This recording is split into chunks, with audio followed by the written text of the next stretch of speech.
Seigneur Jésus, nous allons inviter le pasteur Télésphore pour la parole de cet après-midi. Amen.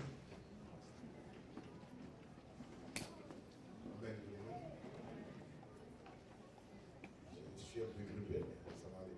Amen. Nous allons prier. Père, merci. Merci pour ta grandeur. Merci pour ta grâce. Merci pour ta faveur. Merci pour ton souffle de vie. Merci pour tes enfants qui ont répondu présent ce matin à ton appel.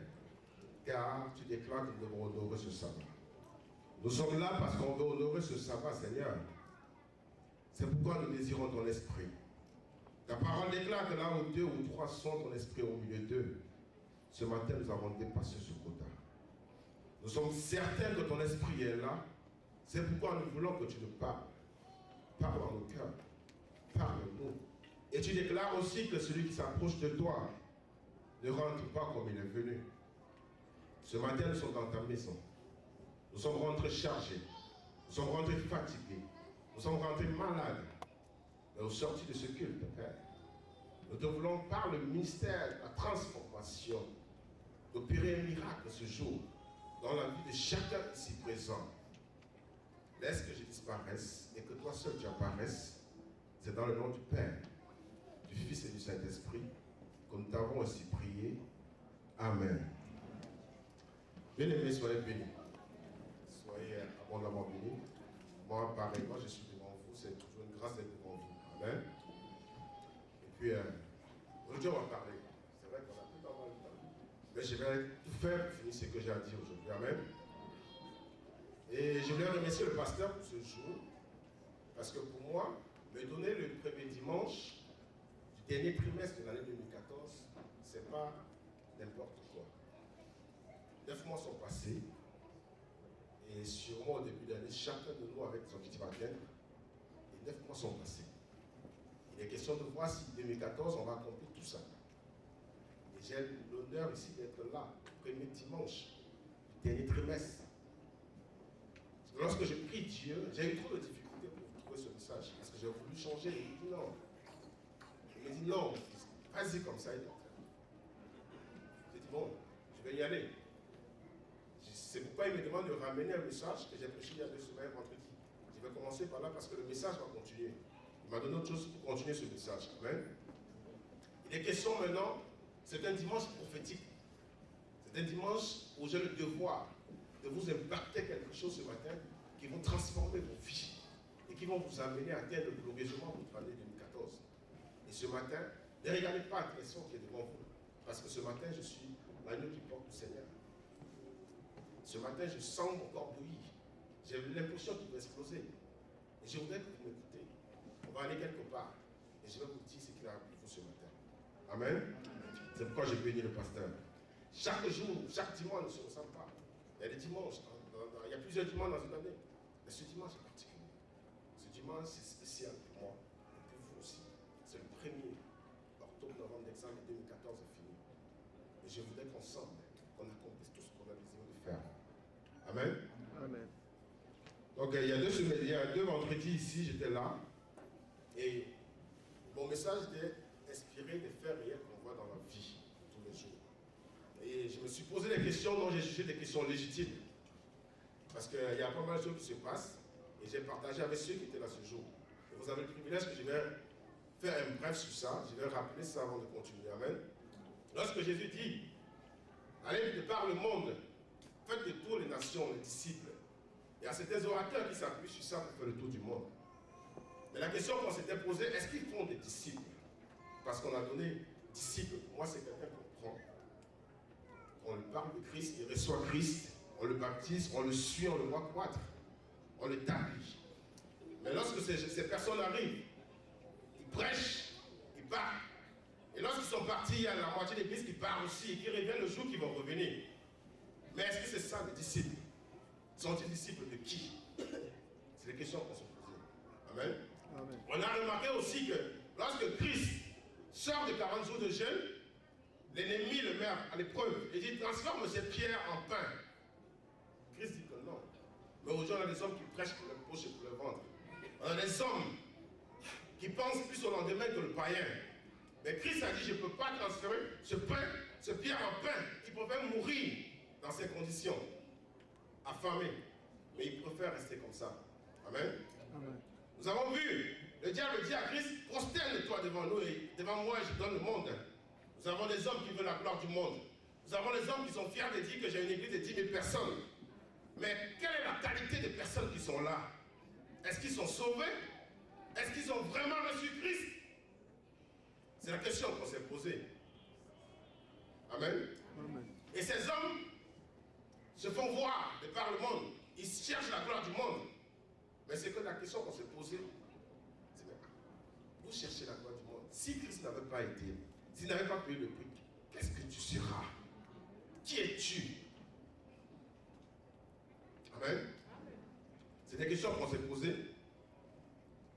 Et on a dit, c'est dans la Bible qu'on trouve tous ces genres de réponses. Amen. Et nous avons dit que Dieu a tout accompli dans nos vies. Nous sommes déjà bénis au préalable.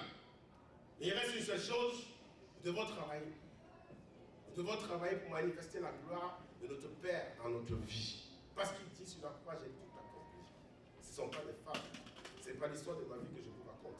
Je raconte l'histoire de Jésus qui dit qu'il a tout accompli. Est-il menteur? Moi je ne crois pas, sinon je ne serais pas là. Il a tout accompli. Amen. Il a tout accompli, ses paroles sont des paroles vraies. Nous sommes bénis. Mais nous avons affaire à quelqu'un sur cette terre, l'ennemi, qui a un devoir de nous empêcher d'accomplir. Son œuvre, c'est d'empêcher, d'être créé, de mettre tout dans ton cerveau, d'être pessimiste, d'avoir de l'espoir, parce que le chrétien dort, le païen dort, il a peur, le chrétien dort, il a peur. Le chrétien ne sait pas comment ça se passe, alors que le chrétien a la certitude qu'il y a quelqu'un qui est mort pour lui. Pourquoi ne fait-il pas appel à cette personne lorsqu'il est dans les troubles? Le païen n'a personne, et il a peur. Mais pourquoi alors nous chrétiens on a aussi peur comme ces gens? Quelle est la différence entre nous chrétiens et ces personnes? Pourtant il dit qu'il a tout accompli. Amen. Amen. Et nous avons lu ce jour-là, nous avons lu dans Nombre 14, versets 26 à 29, je ne vais pas le lire parce que je vais juste faire un bref dessus. On a vu que les enfants de Dieu marchaient lorsqu'ils sortaient d'Égypte. Ils allaient vers la terre promise. À un moment donné, ils ont douté. Ils ont mal parlé contre Moïse et contre Aaron. Dieu dit, je vous ai écouté.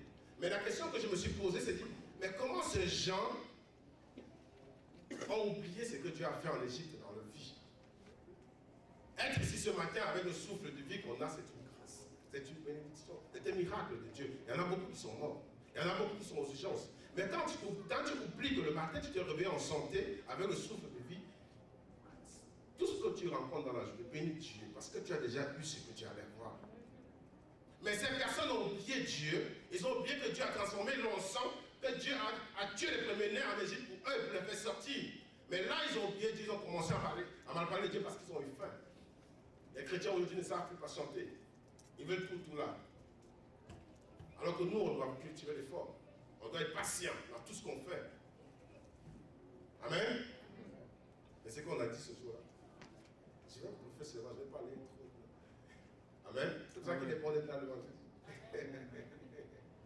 Amen. Et nous avons lu aussi que Jésus a donné des promesses. Et on a lu Matthieu 18, verset 18 à 20. On a lu ça. Il a donné des promesses. Là où 2 ou 3, Dieu tout accompli. Si 2 ou 3 s'accordent sur la terre pour demander quelque chose à mon Père, en mon nom, il vous donnera. Pourquoi est-ce qu'on ne le fait pas? Pourquoi est-ce qu'on ne le fait pas? Il dit aussi quelque part, et je crois que c'est dans le prophète qu'on a lu ça, comme le pasteur disait tantôt, louez-moi. Même si tu es dans le désert, même si tu es seul, même si l'ennemi te tient captif, même s'il a attaché tes pieds, loue Dieu. Loue-le par ta voix. Si on a coupé, si on a fermé ta bouche, tape même le sol, loue-le, mime-le, loue-le dans tout ce que tu fais. C'est ce qu'il veut voir. Il dit, j'ai tout fait. Je veux juste que tu me reconnaisses dans tout ce que tu fais. Dans tous les plans de ta vie, je vais être présent. Je veux que tu reconnaisses que je suis le maître absolu de la terre. Il veut ça pour te bénir, frère. Si on a ces choses, ces valeurs en nous, on ne peut pas souffrir comme on souffre. On ne peut pas être similaire aux païens. Si on est chrétien, il y a quelqu'un qui a payé le prix. Je suis sûr qu'il y a beaucoup d'entre vous qui ne sont même pas prêts à payer le prix pour leurs propres enfants. Mais Christ a fait pour toi. Christ a fait pour moi. Il a fait pour nous aussi.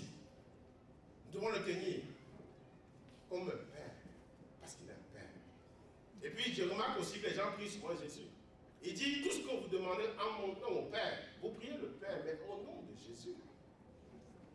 Ne prions pas Jésus, tu vas finir la prière avec quoi? Prions le Père. Et disons, au nom de Jésus, Amen. Parce qu'il a dit, tout ce que vous demandez à mon Père, en mon nom, il vous donnera. Est-ce que tu pries de la même façon? Amen. On a lu ça.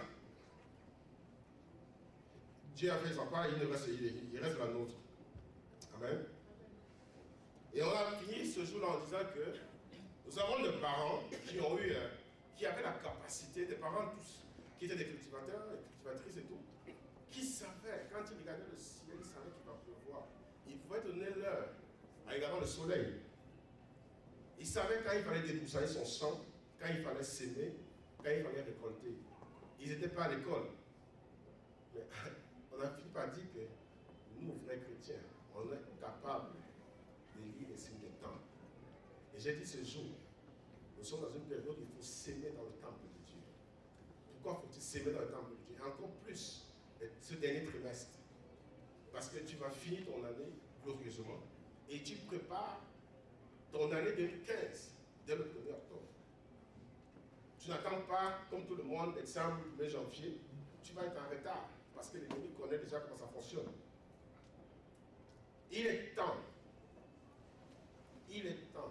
qu'on se lève, qu'on fasse la différence entre les églises d'Ottawa, que les fidèles de El Shaddai soient des fidèles de qualité. Que lorsqu'un nouveau vient, qu'il vous voit, qu'il vous suive, pas parce qu'on est tous beaux, mais parce qu'on a compris ce que c'est que la parole de Dieu. Parce qu'on ne blague pas avec les choses de Dieu. Et je vous exhorte. Allons-y. Amen. Amen. Bon, ce matin, ça c'était pour finir avec l'autre. Pour continuer ce matin, Dieu dit qu'il a tout donné. Amen. Qu'il a mis à notre disposition tout ce qui concourt à notre bien. Notre bien-être, notre bonne vie, notre bonheur et notre gloire sur cette terre. Mais il y a quelque chose que je n'ai pas compris. Quelque chose ces choses, il a caché quelque part. Vous me direz sûrement dans la parole. Oui, il a mis ça dans la parole. Mais il a mis ça quelque part dans sa parole. Dans certaines vertus. Et parmi ces vertus, le pasteur vient de citer, je disais, merci Seigneur parce que tu confirmes mon message. Dans certaines vertus, il y a l'amour. Il y a l'amour. Il faut aimer ton prochain. Si tu n'aimes pas ton prochain, il y a des choses que tu ne peux pas saisir. Amen. Et à la fidélité, il faut être fidèle dans tout ce que tu fais. Il ne faut pas être rouge et noir quand ça te plaît. Amen. Et il y a le travail. Le chrétien ne doit pas se fatiguer. Parce que celui qui te donne l'énergie dépasse les cocaïnes et tout ce que j'entends dehors. Les gens doivent se demander, mais comment tu fais? Je me dis, papa, on dit qu'il est toujours en train de travailler. C'est bon chrétien. Parce que quand tu fais ça, on se demande, tu prends le temps où? J'ai dit ce jour, Paul dit à Ananias, il m'a montré comment je dois souffrir pour lui. Il m'a montré, Dieu m'a montré combien je dois souffrir pour lui. Mais il ne s'est pas découragé. Je vous dis ce matin, si tu as accepté d'être chrétien, ce n'est pas une partie de plaisir. C'est une bataille, tous les jours. Tu dois travailler, tu dois être présent à l'église, tu dois être partout. Et tu dois faire ce que tu dois faire quand il t'est donné de le faire et bien. Si tu manques de force, demande au Père. Il va te donner. Amen. Et à l'honnêteté, et à l'intégrité, et à l'obéissance, et à la foi active. Et le dernier qu'on va parler ce matin, c'est le choix. C'est le choix. Il est temps de faire un choix. Il est temps de faire un choix parce que tout est parti sur le choix. Lorsqu'on a été créé par Dieu, Dieu a fait un choix. Il pouvait s'arrêter aux animaux. Mais il a dit, faisons l'homme à mon image, il pouvait laisser ça comme ça. Est-ce qu'il avait besoin de nous créer? On va rester avec lui là-bas au paradis. Mais il a fait un choix de nous créer. C'était un choix qu'il a fait. Il dit que faisons l'homme. Il pouvait dire non, les animaux, ça suffit. Donc maintenant, on va parler du choix. On doit faire un choix dans tout ce qu'on fait. et surtout en ce dernier trimestre. Amen. Nous allons lire pour ça Deutéronome 30, versets 15 à 20. Mon thème de jour, c'est pouvons-nous faire le choix qui sauvera notre année, voire notre vie. Amen. Deutéronome 30, versets 15 à 20. Je vais lire au nom de Jésus. Voici, vois, je mets aujourd'hui devant toi la vie et le bien, la mort et le mal, car je te prescris aujourd'hui d'aimer l'Éternel ton Dieu, de marcher dans ses voies et d'observer ses commandements, ses lois et ses ordonnances, afin que tu vives et que tu multiplies. Et que l'Éternel ton Dieu te bénisse dans le pays dont tu vas entrer en possession. Là, tu es déjà au Canada, c'est un pays béni. Tu ne vas plus entrer en possession, mais là, tu es là, il faut saisir ce qui est là. Amen.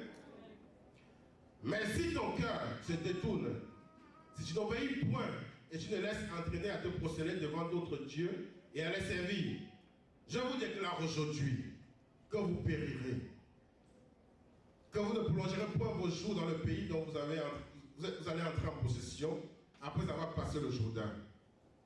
J'en prends aujourd'hui à témoin contre vous le ciel et la terre. J'ai mis devant toi la vie et la mort, la bénédiction et la malédiction. Choisis la vie, afin que tu vives, toi et ta postérité. Verset 20. Pour aimer l'Éternel ton Dieu, pour obéir à sa voix et pour t'attacher à lui, car de cela dépend ta vie et la prolongation de tes jours. Et c'est ainsi que tu pourras demeurer dans les pays que l'Éternel a juré de donner à tes pères, Abraham, Isaac et Jacob. Amen. Dieu a choisi de nous créer. Il a mis tout à nos dispositions. Et Jésus lui-même, lorsqu'il était temps de sauver ses enfants, lorsqu'on souffrait, il a dit, on dit qu'il y a une élection au ciel. On voulait quelqu'un qu'on doit envoyer sur terre. Mais Christ a levé la main. Moi, je veux descendre. Et pendant qu'il était sur la terre, il a choisi lui-même de venir sur la terre. Mais ça peut être facile son choix.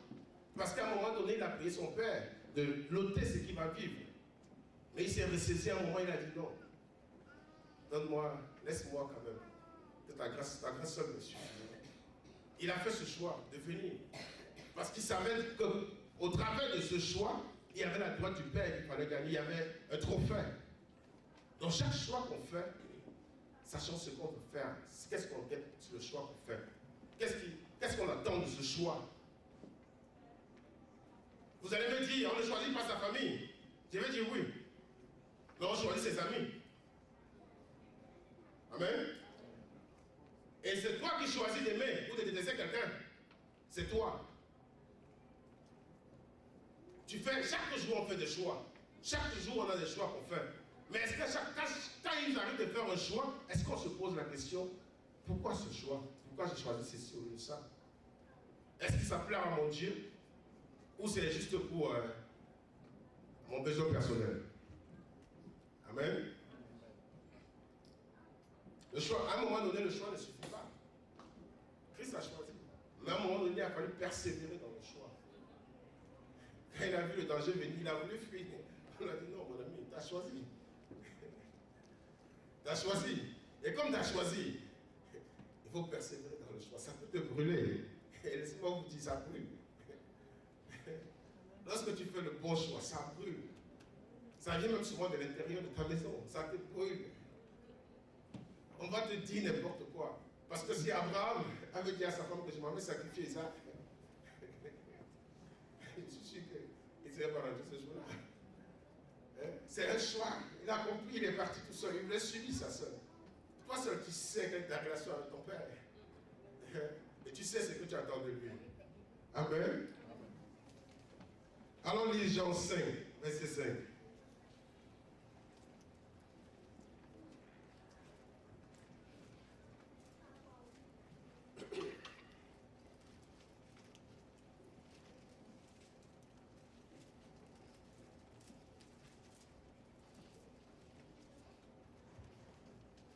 Jean 5, verset 5. Il est écrit. Là se trouvait un homme malade depuis 38 ans. Jésus l'ayant vu coucher et sachant qu'il était malade depuis longtemps lui dit, veux-tu être guéri? Moi, je me dis, lorsque Jésus arrive, il y a plein de gens qui sont malades. Ce jour, il y avait plein de personnes qui sont malades. Et c'est un phénomène qu'on voit aussi aujourd'hui. Quand on fait la prière sur les malades, on pousse tout le monde. Mais pourquoi Christ est attiré particulièrement par celui-là? Il a été intéressé particulièrement par celui qui est là depuis 38 ans. Et il ne s'est pas précipité d'aller poser la main sur sa tête pour le prier, pour le bénir. Il lui a posé la question. Question de choix. Qu'est-ce que tu veux toi-même? Est-ce que tu veux être guéri? Et c'est la question que je vous pose ce matin. Est-ce que vous voulez être béni? Est-ce que votre situation vous plaît? Si ça vous plaît, je fais ma Bible, je m'assois et on dit Amen. Il dit à ce malade, est-ce que tu veux être guéri? Et pendant il dit à quelqu'un, qu'est-ce que tu veux que je fasse pour toi? Tout est question de choix. Et Christ l'a démontré. Ce que tu veux, il accomplit dans ta vie. Ce que tu désires ardemment, au profond de ton cœur, il accomplit dans ta vie. Il dit, ce matin, il pose la question aux fidèles d'El Shaddai. Frère, sœur, est-ce que vous voulez être guéri? Amen. Parce que si vous voulez être guéri, alors on va continuer. Amen. C'est une question de choix. Parce que ce matin, il m'a donné des paroles, des déclarations prophétiques que je suis obligé de faire. Même comme je n'aime pas ce mot, mais je suis obligé de le faire. Donc ce matin, je suis. Le paralytique dit que le malade, au verset 7 dit, Seigneur, j'ai des personnes pour me jeter dans la piscine, dans l'eau, quand l'eau est agitée, et pendant que j'y vais, un autre descend avant moi. Donc ce matin, j'ai été mandaté pour vous pousser dans la piscine. Parce que la piscine s'agite de moi. Parce que le temps est là. Et je vais faire ce qu'il m'a dit de faire. Ceux qui vont le saisir vont le saisir. Parce que la piscine est agitée. Il dit qu'il ne voyait pas. Il ne voyait personne pour le pousser quand l'eau était agitée. Parce qu'il était question quand la piscine bouge, moi j'ai quelqu'un, il est guéri. Mais Christ dit ce matin, la piscine est agitée. Le temps est là. Le temps de grâce. Le temps de faveur. Le temps qu'il veut vous bénir. Le temps qu'il dit que j'ai vu vos larmes. J'ai béni Dieu parce que les chaises, les chaleurs, on a changé. On ne va pas s'arrêter aux chaises. Il ne faut pas seulement quand on regarde le parc automobile dehors, on voit de belles voitures. Il faut quand on entre, on voit quoi vous reflétez. On voit quelle est votre image. Vous devez travailler, pas seulement pour vos familles. Vous devez travailler, même dans votre église. Vous devez être un modèle de fidèle à El Shaddai, même à l'extérieur de El Shaddai. Il faut quand quelqu'un vient ici, il dit que je viens à El Shaddai. Il comprend pourquoi tu es comme ça. Parce que ce que j'ai dit, je suis sûr qu'il y a très peu. Parce qu'il faut le courage pour dénoncer. Et je sais. Ce n'est pas que je me prends la tête. Mais il y a des gens qui ne vont jamais le dire. Mais je prends sur moi de le dire. Parce que j'ai besoin que là où je suis, je vous donne ce que je sais. Ce que je sais. Je ne suis pas le modèle de pasteur. Je suis aussi jeune que vous. J'ai mes péchés, j'ai mes défauts. Mais je me force quand il s'agit de cet homme. D'être parfait devant lui. Pas devant les hommes. Les hommes, je m'en fous. Mais devant lui. Parce que c'est mon devoir. Quand je ne dis pas ce qu'il faut dire, le soir je dors. Ma femme est là. Je dors sur le lit, je tourne parce qu'il me fouette. J'ai besoin de dire ça. C'est là quand je dis, je le sens dans mes tripes. Parce que j'ai besoin de vous dire, de vous communiquer ce que je sais. C'est ce qu'il me demande de dire. Et je le dis comme je le pense. Amen. Donc ce matin, la piscine est agitée. Et on va voir où on va y aller. Il pose la question. Est-ce que tu veux être guéri? Il dit, qu'est-ce que tu veux que je fasse pour toi? Ce matin, il dit, mais qu'est-ce que tu veux? Quel est ton problème? Jésus te dit, quel est ton problème? Quel est ton problème? Il est disposé à t'écouter. Pas seulement à t'écouter, il est disposé à agir dans ta vie ce matin, afin que tu produises des fruits. Amen.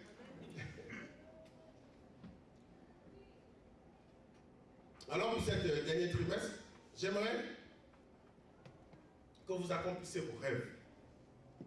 Qu'on accomplit les rêves qu'on s'est fixés en début d'année. Amen. dans nos rêves, l'accomplissement de nos rêves ne dépend plus de Dieu. Ça ne dépend plus de lui. Il a tout fait. L'accomplissement de nos rêves dépend de nous. Des choix qu'on fait chaque jour pour l'accomplissement de ces rêves. Peut-être 9 mois passés. Vous avez peut-être dormi sur vos lauriers. Mais ce matin, je viens de dire, mon frère, réveille-toi. Dis à ton voisin, réveille-toi. Dis, réveille-toi. Il est temps de se réveiller. On a 3 mois. D'être comme des soldats. D'être violents en esprit. Il faut être violent dans ce domaine-là ce matin. Amen. Parce qu'il veut déjà notre bonheur. Et cela dépend de notre choix. Mon frère, ma soeur, tu peux être malheureux ou misérable. Tu peux être heureux ou pauvre ou malheureux. Tu peux être riche ou pauvre. Mais cela dépend de ton choix. Et lorsque je parle de choix ici, de pauvreté ou de richesse, je ne parle pas de ce qui est matériel. Je parle de ta mentalité. Je parle de ton esprit. Ta mentalité. Quelle est ta mentalité? Aujourd'hui, dans les ordinateurs, il y a des disques durs qui sont obsolètes. On retire, on jette. Si ta mentalité est obsolète, retire ça, tu jettes. Demande-lui qui donne une nouvelle mentalité. Quel est ton esprit? Quelle est ta confession? Qu'est-ce que tu conçois de ta vie? Et ça parce que c'est nos pensées, nos méditations qui déterminent nos confessions. Nos pensées et nos méditations déterminent nos confessions. Et les confessions, à leur tour, déterminent nos choix. Ce que tu confesses, ça fait des choix que tu ne sais pas. Des choix qui t'amènent quelque part que tu ne sais pas. Amen. Et ce sont nos choix qui motivent, qui entretiennent nos actions et nos activités dans la vie professionnelle et sociale. C'est ça. Ça part de là. Ta pensée, ton état d'âme, ta confession. Qu'est-ce que tu médites chaque jour? Ça change tes pensées. Ça te pousse à faire des choix que toi-même, tu ne comprends pas. Notre choix est déterminant pour la qualité, pour le niveau de vie que nous voulons vivre ou mener sur cette terre. Nous avons la possibilité de changer notre environnement. Il t'a donné cette capacité. C'est toi qui choisis tes amis, c'est pas toi. C'est toi qui choisis ce que tu vas faire. Il te donne la capacité de changer ton environnement. Si tu as un ami qui aime dormir à la maison, laisse-le dormir. Quand tu t'appelles, je dors, tu dis que non, mon frère, double la couverture. Dors, dors. Si tu as même ta femme qui aime dormir, quand tu sors le matin à 5h, tu dis chérie, bonne nuit, couvre le soir, tu pars. La femme, c'est ton mari qui dort, couvre le ticket, fais de beaux rêves, soir, tu pars. La première fois que j'ai entendu un homme me dire ça, j'ai vu le proverbe en l'église. J'ai vu l'église parce qu'il dit que si tu te lèves, si ta femme dort, dis chérie, dors. Mais si la femme, parce qu'en Afrique, il y a des gens qui sont à 5h pour chercher le poisson en eau, on les vend dans les marchés. Il dit, ma fille, lorsque tu te lèves le matin, si le monsieur n'avait pas s'est réveillé et t'accompagne, couvre-le bien, tu peux chérie, bonne nuit, Dieu te bénisse. Pas attaquer. Quand tu vas rentrer avec l'argent, il va t'aimer plus. Il va dire, chérie, tu es trop belle. Même si le jour où tu t'es baladé, il va dire que tu es belle.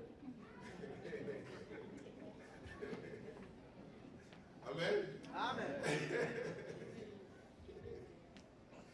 Ça entretient nos qualités de vie. Notre choix est déterminant pour la qualité, pour le niveau de vie que nous voulons vivre sur cette terre. J'ai lu un témoignage sur un ami qui a envoyé ce témoignage. Un homosexuel. Il était dépassé, il dit à ses amis homosexuels, laissez-moi, j'ai choisi la vie. Parce que l'homosexualité, c'est la mort. Il est l'un des leaders en France qui a monté même des romans homosexuels et tout ça. Il était l'un des PDG de cette entreprise. Un matin, il a déposé sa lettre de démission parce qu'il a compris que Christ est la vie. Il dit, j'ai choisi la vie dès aujourd'hui parce que j'ai compris que l'homosexualité, c'est la mort. Et il s'est marié. On l'a attaqué, ses amis, parce qu'il dit que ce que vous ne savez pas, les homosexuels, on leur dit, vous n'avez même pas le droit d'aller essayer ailleurs. Si vous partez, on vous chasse. C'est la mort. Il est marié aujourd'hui. Il dit, je ne veux plus, je vais passer le reste de mon temps à louer Dieu. Parce que j'ai compris que c'est lui la vie. Amen. Amen. Jésus dit, tout est possible à celui qui croit. C'est-à-dire, tout est possible à celui qui a la foi. Et j'aimerais dire à quelqu'un ce matin, si tu m'écoutes, tout ce qui t'entoure, tout ce que tu vois, tout ce que tu touches, c'est le fruit des pensées.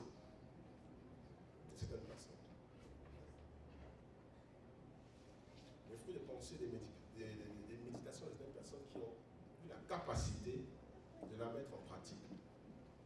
Ils n'ont pas de tête pour toi. Ils ont pensé, ils ont réalisé, ils ont pris le courage. Ce qui devait être notre partage, courage. Mais c'est le païen qui est courageux qui le fait. Christ dit que tu as la foi. Tout est possible pour toi. Amen. Et par le même processus, en ce trimestre, tu peux fabriquer beaucoup de choses.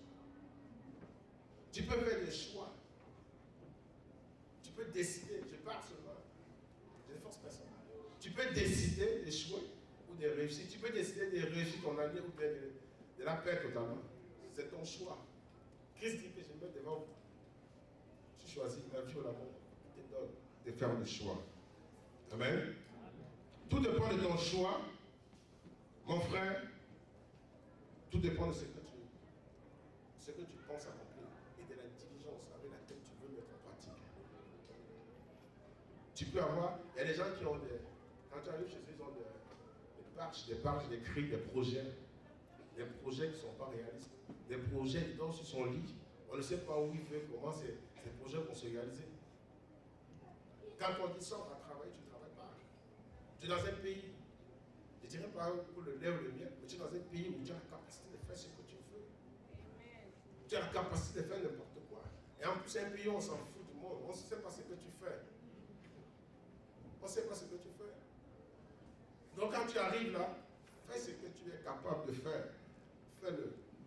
Et sois un modèle. Parce qu'on ne sait pas qui. Tiens, le temps, dans mon bureau, je travaille maintenant. Là. Il y a un monsieur qui a porté les coupures le matin. Il y a 2 jours, on me dit qu'il est mort. Il vient le chaque matin. Parfois, c'est moi qui recevais. Et j'ai vu mes collègues blanches là qui étaient cités. J'ai dit, mais pourquoi ça vous des étoiles qui soient morts? Il est mort. Et il dit, mais pourquoi? J'ai dit, mais t'as voulu que je ne le dise pas. Moi, peut-être la famille, c'est ça qu'on dit. Chaque matin, c'est une grâce. Si tu connais que tout est grâce, le matin, si tu ne te lèves pas,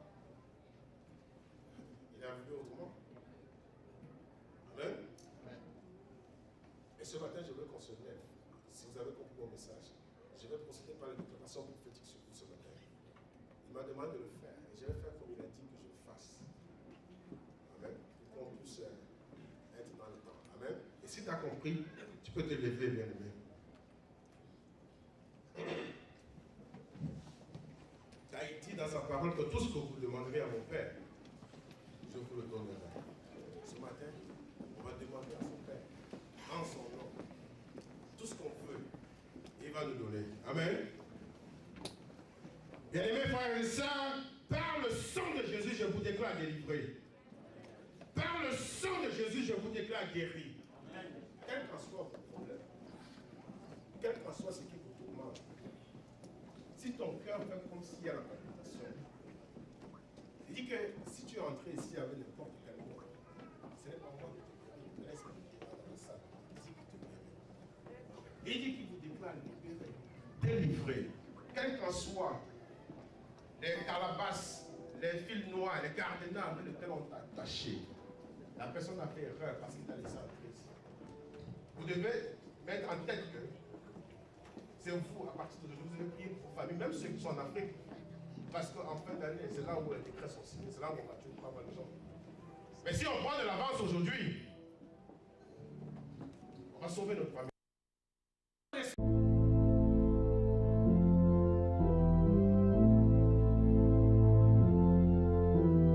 We'll be right